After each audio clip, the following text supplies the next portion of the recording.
Greetings, YouTube. I had someone ask me yesterday what my favorite superhero character was, my comic book character. Now, I've been a fan of comic books since I was a child, and I have this right here.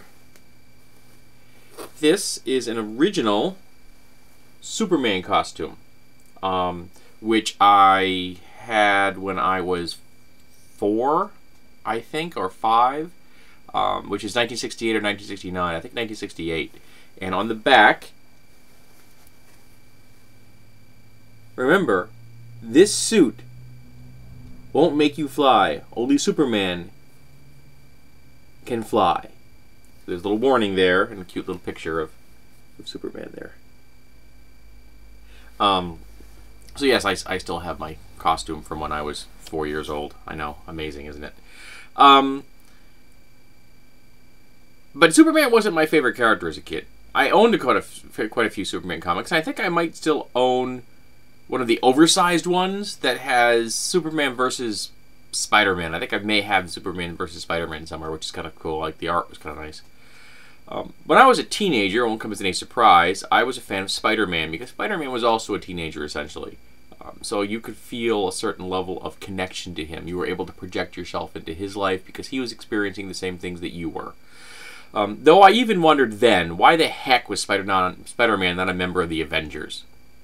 He had every single criteria that you needed to be an incredibly effective member of that team and have all of his financial worries wiped out in a heartbeat. And why wasn't he a member of that team? Or another team? There are other superhero teams. But he should have been. And he wasn't. I did have a dream once where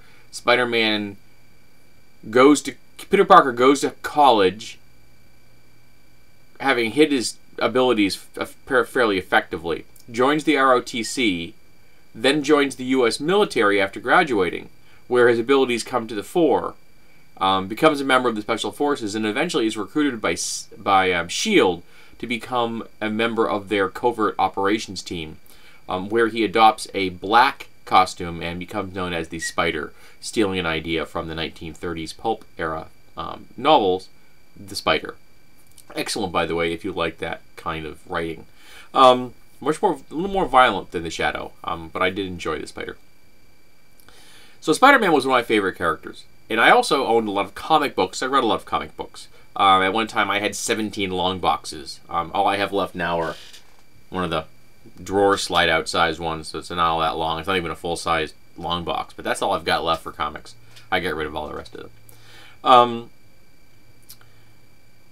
And over time, my tastes evolved. I became a fan of Batman because, well, it's Batman. And the idea is that he's a normal human being. Of course, he's not a normal human being. He's perfect.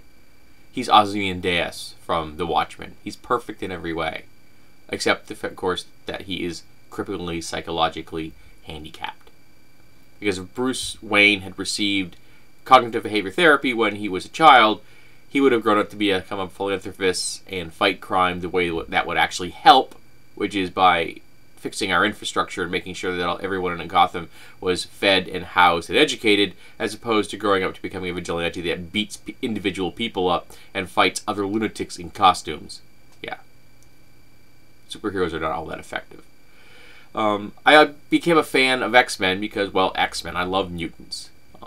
And over time, I've come to realize that while I think Marvel has better teams, I often enjoyed some of the singular superheroes from the DC universe more. I liked John Jones, the Martian Manhunter. Though the Justice League was pretty cool, and especially when they were doing some of their more humorous era stuff. I think it was in the late 80s, maybe the early 90s. They had some stuff that was fairly lightly toned that was very enjoyable, not to mention the artwork was just stunning. I was a Wolverine fan because, well, I think every guy is required to be a Wolverine fan on some level, even though his claws are absurd. His superpower package is a really nice mid-level ability. It really is well thought out. The animalistic nature, the regeneration, his dark background. I loved Origins when you find out that he was a 19th century, scion of a wealthy man that, became this mutant, had to run for his life, essentially. It was a nice storyline. It was a nice background. I like some of the other mutants. I like the fact that they were mutants, that the world had mutants in them, and it was very reminiscent of the Gamma World game that I loved so much. And I always saw the mutants in the Marvel Universe as a metaphor for the gay community. They were everywhere. Some were noticeable. Most of them weren't. It was pervasive. You never knew when you were going to meet one, and it was just the way they were born. So that's the way I always saw the mutants in the Marvel Universe. I did enjoy some Superman. Some of the 60s and 70s stuff was just insanely silly, as was the 70s era Batman. Oh, some of the Batman stuff, when you dealing with aliens and crap, yeah, it was really insane. I enjoyed The Watchmen. I enjoyed V for Vendetta. It was some beautiful work. The Dark Knight. I even enjoyed The Dark Knight too. I know people are going to lambaste me for that one, but I enjoyed it. You know, these became classic, iconic comics. The Killing Joke, which is quite possibly one of the greatest single issue of a Batman comic ever written. It is just so beautifully done, and the fact that that particular,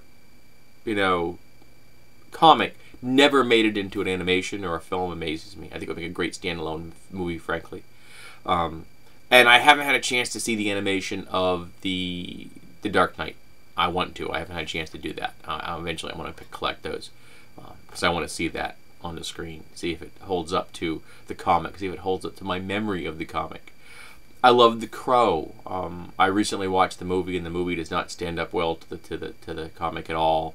The comic was a work of art. It was pain, and it was raw energy thrown onto a page.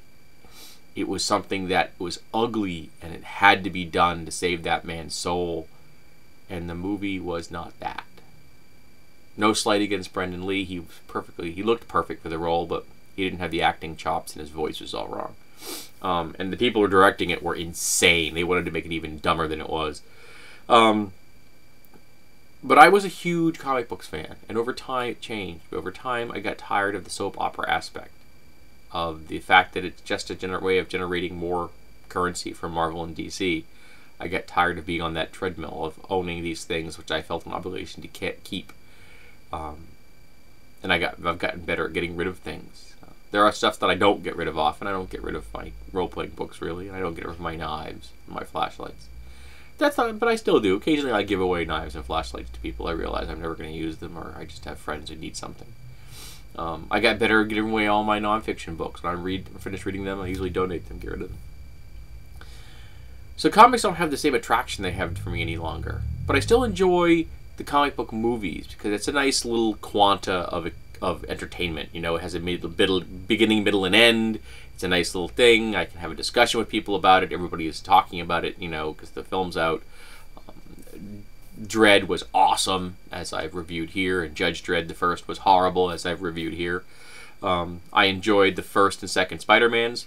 Great time.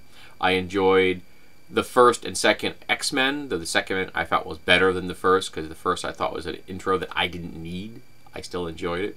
The third was horrible, and Wolverine's movie was an atrocity that needs to be wiped from human memory.